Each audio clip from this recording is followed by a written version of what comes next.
আমার আব্বুকে আজকে ইলিশ মাছ রান্না করে খাওয়াবো। আমার হাতের রান্না তার ভীষণ পছন্দ। এই আমি যখন ছোটবেলায় রান্না করতাম তখন সেদ্ধ হতো না, লবণ হতো না বা ঝাল কম হতো, তাও আব্বু খেয়ে বলতো অনেক মজা হয়েছে। আর এখনো বলে তোমার হাতের রান্না ভীষণ টেস্টি। আজকের এই দিনটাতে মনে হচ্ছিল আমি ছোটবেলায় ফেরত গেছি, কারণ আমি যখন রান্না করতাম তখন আব্বু কাছে এসে এভাবে বসে বসে গল্প করতো আর আমাকে হেল্পও করতো। একদিন আমার আব্বুর হাতের রান্নাও আপনাদের সাথে শেয়ার করব। আসসালামু আলাইকুম, কি অবস্থা সবার, কেমন আছেন? আমি যখন আব্বুর কাছে আসি তখন কিন্তু আমার বাড়ি থেকে একটা বড় ইলিশ মাছ নিয়ে এসেছিলাম। বাড়িতে ঢোকার পরে আমি ইলিশ মাছ নিয়ে তোড়জোড় শুরু করে দিই, কারণ এটা আমাকে রান্না করতে হবে এবং দুপুরে আমরা একসাথেই খাবো। ইলিশ মাছের কিন্তু অনেক দাম, কিন্তু কোন মাছটা ভালো আর কোন মাছটা খারাপ এটা কিন্তু বুঝতে পারে না সবাই। এটা ছিল চাঁদপুরের ইলিশ। তো যাই হোক, আমি মাছটা সুন্দর করে কেটে বেছে নিলাম। আজকের ভিডিওতে আব্বু আমাকে কিভাবে ছোটবেলায় হেল্প করতো সেগুলোই আপনারা দেখতে পাবেন। তবে একটুখানি দেখে আসি। ছোট্ট করে একটু বলতে চাই, যারা ওজন কমানো নিয়ে চিন্তায় আছেন তারা কিন্তু অর্গানিক এই স্লিমিং টিটা খেতে পারেন। রেগুলার সকালে এবং রাত্রে খালি পেটে এই চাটা খেলে আপনার ওজন কমবে নিশ্চিত। বানানোটা খুবই সহজ। গরম পানির মধ্যে 1 চামচের মতন স্লিমিং টি দিয়ে তারপর 3-4 মিনিট ফুটিয়ে নিয়ে ছেঁকে নিলেই হয়ে যায়। এই চায়ে কিছু উপাদান রয়েছে যেটা আপনার শরীরের এক্সট্রা চর্বিটাকে শুষে নেয়, সাথে আপনাকে স্লিম রাখে ও ওজন কমায়। ইউনিক কালেকশন ফেসবুক পেজ থেকে আপনারা এই ওজন কমানোর চাটা পেয়ে যাচ্ছেন। পেজটা ডেসক্রিপশনে দেওয়া আছে, চেক করতে ভুলবেন না। ওজন কমানোর জন্য সবচেয়ে সহজ উপায় হলো এই অর্গানিক স্লিমিং টি।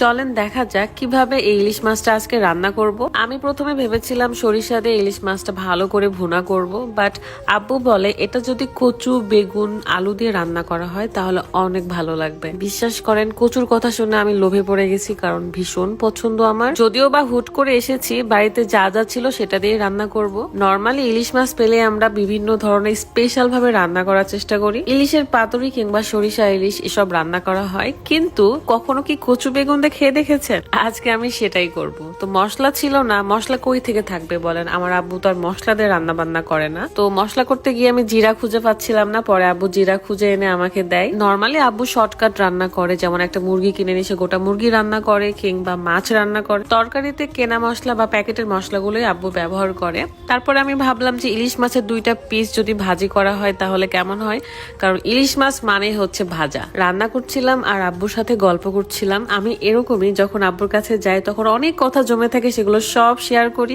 এবং আব্বু আমার সাথে সবকিছু শেয়ার করে। আমার আব্বু আমার কাছে বন্ধুর মতো, আমি তার কাছে সবকিছু শেয়ার করতে পারি, আমার খারাপ লাগা, ভালো লাগা। আব্বুর ক্ষেত্রেও সেম, আব্বুরও ভালো লাগা খারাপ লাগা আমার সাথে শেয়ার করে। আব্বু আমাকে বারবার বলছিল যে আজকে থেকে যাও, কিন্তু রুকায়াকে যেহেতু নিয়ে যায়নি আর রাদও আজকে থাকতে দিত না, এই কারণে আসলে থাকা হয়নি। তাছাড়া নর্মালি আমি তো থাকি বাড়িতে গেলে। যাই হোক, পেঁয়াজ মশলা সবকিছু ভালো করে কষানোর পরে বেগুন আর কচু কেটে রেখেছিলাম সেটাই কষিয়ে নিব। আমার মনে হলো যদি ফার্স্টে মাছ কষাতে শুরু করি তাহলে কিন্তু মাছ ভেঙে যেতে পারে, তাই তরকারি আগে কষিয়ে নিব, তারপরে মাছ দিব। এই যে দেখছেন না আমার সাথে দাঁড়িয়ে আছে, আমাকে হেল্প করছে। এটা একদম ছোটবেলা থেকে আমি দেখে এসেছি। যখন আমি রান্না করতে যেতাম তখনই আব্বু খড়ি এনে দিত, তারপরে যা যা হাতের কাছে লাগবে সবকিছুই এনে দিত। আমি তো সেই ছোট্ট থেকে রান্না বান্না করি, কিন্তু ছোটবেলায় এত পাকাপোক্ত ভাবে রান্না পারতাম না। কখনো কখনো লবণ কম হতো, কখনো কখনো কোনো আলু সেদ্ধ হতো না, এরকম অনেকবার হয়েছে। তাও আব্বু আমাকে কখনো অভিযোগ দেয় নাই, কিছুই বলে নাই, বলেছে না ঠিক আছে আস্তে আস্তে শিখবা, অনেক মজা হয়েছে এটা সেটা। আর এখন তো সংসারে এসে সবকিছুই শিখে গিয়েছি। তরকারিতে পানি দিয়ে আমি কেন জানি আনমনা হয়ে গিয়েছিলাম আর এখানে দাঁড়িয়েছিলাম, আমি জানি না কেন। বাই দা ওয়ে, দেখেছেন দেয়ালগুলো কত সুন্দর লাগছে নুড়ি দেওয়ার পর? মাটির দেয়ালগুলো এমনই, নুড়ি দেওয়ার অনেকদিন পর আরো বেশি সুন্দর দেখা যায়। এটাই হলো ইলিশ মাছের ফাইনাল লুক। দেখতে কিন্তু অনেক লোভনীয় লাগছে আর এত মজা, দেখার থেকে খেতে বেশি মজা হয়েছে, সত্যি কথা। আপনারা চাইলেই কিন্তু বাড়িতে কচু বেগুন দিয়ে ট্রাই করতে পারেন। ওই যে দূরে দেখা যাচ্ছে ছোট্ট একটা ফ্যান, ওই ফ্যানের বাতাস এত দূর অব্দি আসতেছে, ভাবতে পারেন। যাই হোক, এখন বাপ বেটিতে মিলে খেতে বসলাম। আমার না এই পরিবেশটা অনেক ভাল লাগে, যে বারান্দায় পাটি বিছিয়ে বসবো, ভাতের হাঁড়ি, তরকারির কড়াই। যাক, অন্তত 2টা দিন আমি রিল্যাক্সে থাকবো, আব্বুর কোনো কষ্ট হবে না। জাস্ট ভাতটা